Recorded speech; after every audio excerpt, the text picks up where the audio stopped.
우리 구약성경 출애굽기 13장 17절 이하를 함께 읽어보실까요? 자, 시작. 바로가 백성을 보낸 후에 블레셋 사람의 땅의 길은 가까울지라도 하나님이 그들을 그 길로 인도하지 아니하셨으니 이는 하나님이 말씀하시기를 이 백성이 전쟁을 보면 뉘우쳐 애굽으로 돌아갈까 하셨습니다. 그러므로 하나님이 홍해의 광야길로 돌려 백성을 인도하셨다라고 기록이 되어 있습니다. 하나님께서 애굽에서 구해내는 이스라엘 백성들을 인도하실 때 좋은 길을 놔두고 광야길로 인도하셨다는 말씀입니다. 광야길은 사람이 살 수 없는 환경이죠. 실제로 이스라엘 백성들은 그 길을 가면서 고통스러워했습니다. 먹을 음식은 말할 것도 없고 마실 물도 없었으니까요. 하나님이 그들을 사랑해서 출애굽시킨 것이라면 앞길이 안전하고 평탄해야 하지 않을까요? 왜 하나님은 이스라엘 백성들을 광야길로 인도하셨던 것일까요? 아이러니하게도 오히려 하나님께서 백성들을 사랑하셨기에 광야길로 인도하셨다는 것입니다. 하나님이 광야길을 통과하는 과정 속에서 어떤 분이신지를 이스라엘 백성들에게 학습하기를 원하셨고 그들의 믿음을 훈련해서 하나님의 백성답게 만드시기를 원하셨던 것입니다. 당시에는 이스라엘 백성들이 이해할 수는 없었지만은 알고 보니까 시작부터 겁을 먹고 두려워하지 않도록 주님이 최상의 길로 안내하셨다는 것 아닙니까? 홍해의 광야길로 돌려 백성들을 인도하셨다. 이 광야길을 맞닥뜨렸을 때는 매우 당황스러웠을 터인데 오늘 우리가 읽은 말씀 보면 이 백성들이 평탄한 길로 가다가 원수들을 만나서 공격당하면 두려움에 사로잡힐까 봐 주님께서 알아서 우리를 배려해서 섭리하신 사랑의 길, 축복의 길이었음을 이제 우리는 알게 됩니다. 실제로요, 그들은 광야길을 통과하면서 풀 한 폭이 나지 않는 신광야에서 굶주렸기 때문에 하늘에서 내리는 만나와 메추라기를 먹을 수 있었죠. 물 한 모금 없는 루비딤에서 목말라 했기 때문에 바위에서 생수를 터뜨리시는 하나님을 경험할 수 있었던 것입니다. 그런 의미에서 하나님께서 인도하신 광야길은 알고 보니 사실은 은혜의 길, 축복의 길, 하나님의 사랑을 경험하는 복된 길이었음을 깨닫게 됩니다. 오늘 본문으로 넘어오면 이제는 예수님께서 제자들에게 가라고 명령하시고 제자들은 순종하면서 그 길을 가다가 어려움을 만난 사건을 기록하고 있습니다. 이렇게 신앙생활에는 예수님을 따르는 중에도 주님을 따르기 때문에 고난을 당한다는 사실을 여실하게 보여준 신약 성경의 사례라고 할 수가 있습니다. 자, 우리가 오늘 본문 어떻게 시작되는지 35절부터 37절까지 같이 읽어보실까요? 자, 시작. 그날 저물 때에 제자들에게 이르시되 우리가 저편으로 건너가자 하시니 그들이 무리를 떠나 예수를 배에 계신 그대로 모시고 가매 다른 배들도 함께 하더니 큰 광풍이 일어나며 물결이 배에 부딪혀 들어와 배에 가득하게 되었더라. 저물 때에, 그러니까 그날 하루 종일 예수님은 병든 자들을 만나 고치시고 무리들을 향해 천국 복음을 전파하셨을 것입니다. 가르치실 때는 사람들이 너무 많았기 때문에 누구든지 볼 수 있도록 당신께서 배에 올라타셔서 해변가를 바라보시면서 가르치셨습니다. 이제 저녁이 되었습니다. 갈릴리 바다 건너편으로 가십니다. 왜 건너편으로 가자고 하셨을까요? 하루 종일 사역을 하시느라 지쳤기 때문에 잠시 쉬실 틈을 갖기도 하시고 또 건너편으로 가서 계속 사역을 이어가실 목적이 아니었겠어요? 실제로 그 다음 장 마가복음 5장에 가서 보시면은 건너가서 거라사 지방을 들어가시는데 그곳에서 귀신 들린 사람을 만나가지고 귀신을 쫓아내시고 온전케 하시는 기적이 일어나요. 자, 이렇게 우리는 알 수 없지만 하나님께서는 이미 앞을 내다보시고 당신의 일을 충실히 이행하실 목적으로 한 걸음 한 걸음 우리를 인도하시는 것을 볼 수가 있습니다. 자, 그래서 제자들은 예수님을 배에 모신 그대로 건너편을 향해서 바로 출발합니다. 그리고 주변에 다른 배들도 있었는데 예수님 함께하면서 너무 은혜를 받으니까 그들도 주님을 따라서 같이 갑니다. 여러분, 비록 어둡지만은 일단의 배가 건너편을 향해서 쫙 나아가는 이 멋진 모습을 우리는 상상할 수 있지요. 그러면 우리가 기대하기로 순탄하게 잘 건너가야 하지 않을까요? 그런데 고난이 찾아왔어요. 당시 예수님을 따르던 사람들이 만난 고난은 무엇입니까? 우리가 읽었습니다마는 큰 광풍이 일어나서 그랬어요. 달리 이 고난을 다른 말로 표현할 수 없어요. 그냥 큰 광풍. 이것은 회오리치는 바람을 의미하는데요.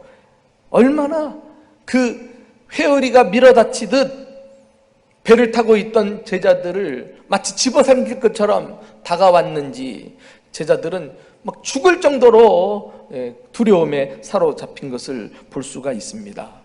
이 갈릴리 바다는 사실은 호수죠. 그런데 지중 해면보다도 약 200m 밑에 위치해 있다고 해요. 그러니까 이스라엘 지형상 웅덩이와 같은 형상을 하고 있지요.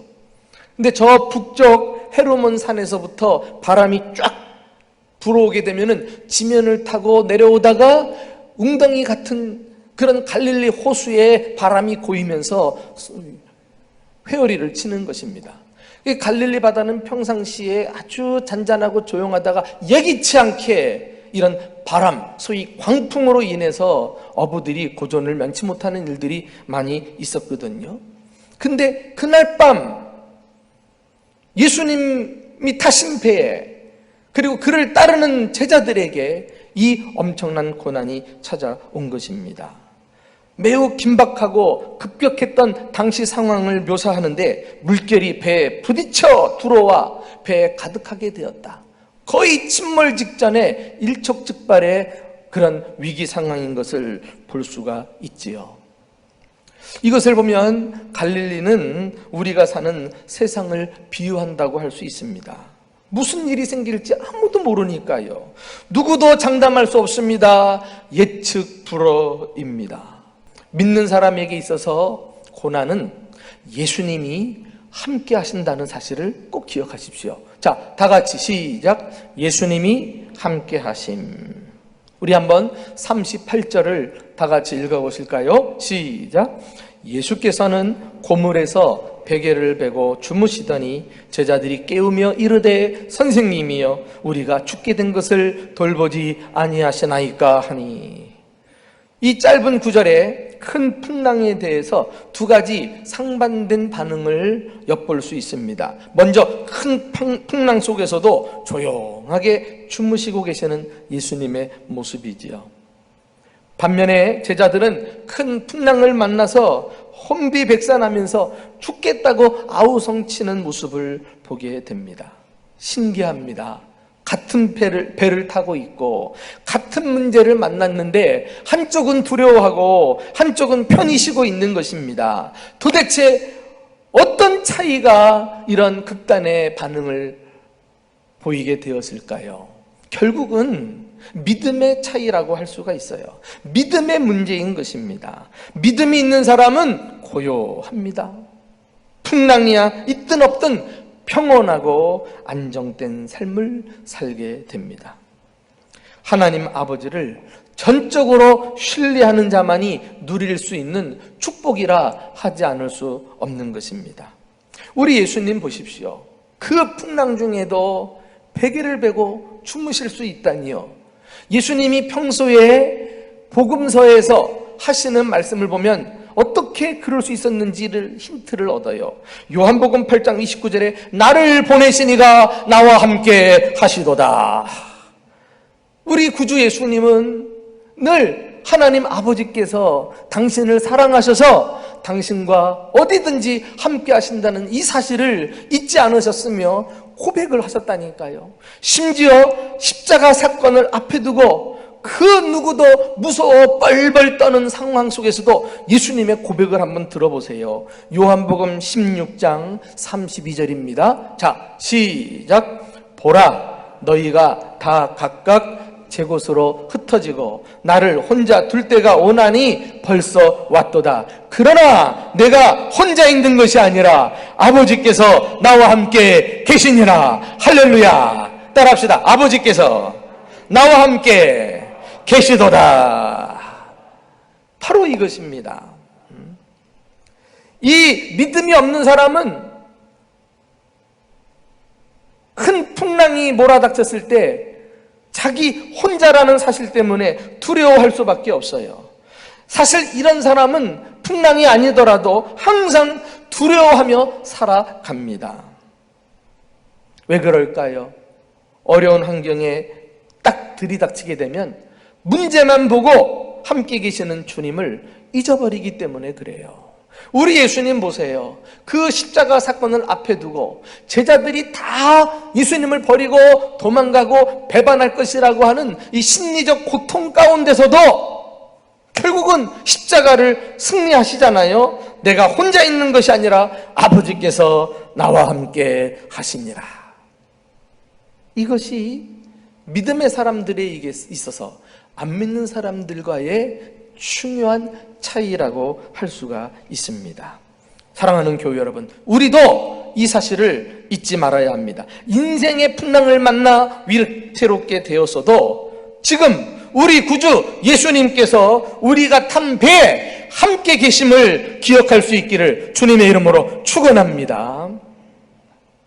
예수님이 주무시고 계시던 고물은 선미를 가리켜요. 배 뒷부분. 이것은 배를 타는 사람들은 알지만은 선장의 공간입니다. 선장이 쉬기도 하고 그러나 배 전체를 관장하는 장소이기도 하지요. 지금 우리의 선장이신 예수님께서 평안한 모습으로 우리의 삶을 다스리고 계시는 모습을 보여주고 있습니다. 그 예수님은 우리가 결코 깊은 바다에 빠지는 것을 허락하지 않으실 것입니다. 혹 배가 파손이 돼서 바다에 빠지는 일이 생겨도 죽도록 그냥 버려두지 않으시는 분이심을 믿으시기를 축원합니다. 이와 같이 인생의 큰 풍랑을 만났을 때 그러면 우리가 해야 할 일은 무엇일까요? 두려워하면서 안절부절하지 말고 함께 계신 그 주님을 신뢰하면서 부르짖는 거예요. 기도하셔야 해요. 제자들이 깨우며 이르되 선생님이여, 마태복음이나 누가복음에는 주여라고 되어 있습니다. 우리가 죽게 된 것을 돌보지 아니하시나이까. 나는 이것이 바로 교회의 진정한 모습이라고 생각합니다. 교회는 세상의 한복판에서 하나님께 기도하는 공동체입니다. 교회는 어려운 일을 만났을 때 세상을 대신해서 예수님을 깨워 그 앞에 세우고 주님께서 일하시도록 역사하시도록 그리고 그 역사를 보는 공동체인 것입니다. 제자들은 소리를 쳤습니다. 예수님은 자기를 찾는 자들에게 지금도 외면하지 않고 일어나실 줄로 믿습니다. 이 코로나19의 위협 속에 주님은 한국교회를 단련하십니다. 성도들이 다 뿔뿔이 흩어졌지만 사실은 믿음의 눈으로 보면 이 현실은 각 성도들을 단련하고 훈련하는 시간이 아닙니까? 큰 풍랑이 몰아와 마치 인생의 바다에 빠지는 위협 속에서라도 주님은 나와 함께 계신다. 그 주님 앞에 부르짖음으로 이 사회를 살리고 이 세상을 살리는 일에 내가 성도로서 교회로서 사명을 감당하자. 주님께서 이 사실을 우리에게 깨우쳐 주시기를 원하십니다. 고난 속에서 주님이 함께 하심을 믿으며 기도하는 것, 이것이 믿는 사람이 안 믿는 사람하고의 다른 차이점이에요. 두 번째는 믿는 사람은 하나님이 고난받을 때 반드시 보호해 주십니다. 믿으십니까 여러분? 자, 우리 한번 다 같이 읽어보실까요? 시작. 예수님이 보호하심. 지금까지 살펴본 기적들은 주로 사람의 병을 고치거나 장애인을 온전케 하시거나 떡으로 많은 사람을 배불리 먹이신 기적들입니다. 말하자면 대개 사람을 상대로 나타내신 기적이죠. 그러나 오늘 본문의 기적은 달라요. 자연을 상대로, 그 무인격체를 상대로 마치 인격을 다루듯이 주님께서 상대해서 기적을 일으키시는 것입니다. 도대체 이 기적을 통해서 강조하시고자 하는 교훈은 무엇일까요? 주님은 바람과 바다를 다스리시는 분이시다. 그리고 그 속에서 제자들을 지키시고 보호하시는 분이시다. 이 단순한 원리이지만은 생생하게 체험을 통해서 깨닫게 해주시는 것입니다. 우리 한번 읽어보실까요? 39절 주님이 어떤 분이신지. 자, 시작. 예수께서 깨어 바람을 꾸짖으시며 바다더러 이르시되 잠잠하라 고요하라 하시니 바람이 그치고 아주 잔잔하여 지더라. 여러분, 마치 인격과 인격 사이에서 대화를 나누듯 지금 벌어지고 있는 현상을 보게 됩니다. 이 꾸짖었다. 이 꾸짖었다는 말은 윗사람이 아랫사람을 호되게 나무랄 때 쓰는 말 아니겠어요? 복음서를 보면은 예수님께서 꾸짖었다는 표현이 자주 등장하는 것을 봐요. 대체로 세 가지 대상을 향해서 꾸짖으셨는데, 첫째는 귀신을 향해 꾸짖으십니다. 그래서 복음서를 보면 귀신을 향해 꾸짖으시니 귀신이 나가더라. 주님은 귀신과 타협하지 않았어요. 설득하려고 애를 쓰지 않았어요. 그냥 한마디로 꾸짖어버리니까 귀신이 쫓겨나간 줄 믿으시기 바랍니다. 주님은 영계를 다스리시는 분임을 보여줘요. 그리고 오늘 본문처럼 바람과 바다를 향해 꾸짖으셨어요. 그랬더니 즉시 잔잔하게 되었더라. 자연계를 다스리시는 분임을 보여주죠. 뿐만 아니에요.